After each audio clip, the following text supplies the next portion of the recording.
des révisions de la liste électorale au cours de cette année. Donc nous pensons que c'est sérieux.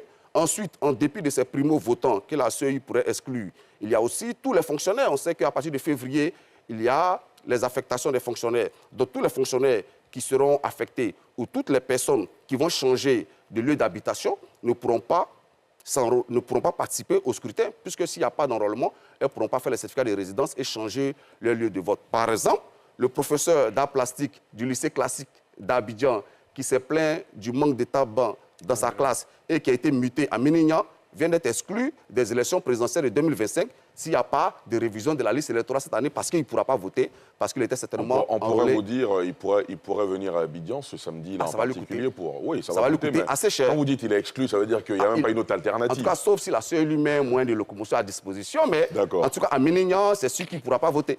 Très bien. Donc nous pensons qu'il faut une nouvelle opération en 2025. Il faut une nouvelle opération obligatoirement en 2025.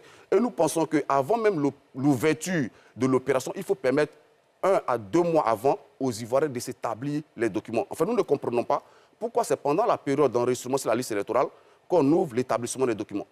Nous pensons qu'on aurait pu permettre 2 mois avant aux Ivoiriens d'établir les certificats de résidence, d'établir les certificats de nationalité, toute la documentation nécessaire, de sorte que quand l'opération ouvre, parce que ces documents, je le rappelle, étaient gratuits dans le cadre de la révision de la liste électorale. Et s'ils étaient ouverts avant, cette magnifique mobilisation des Ivoiriens que nous avons constatée, elle aurait pu être bien meilleure. Donc nous espérons être entendus. Très bien.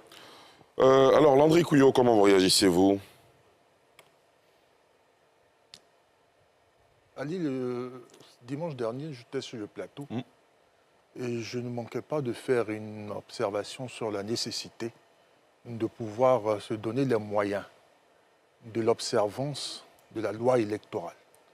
Je me réjouis de ce que cette loi électorale, qui même lorsqu'elle a évolué, demeure la même pour ce qui est de l'article 6 depuis 2000, aujourd'hui,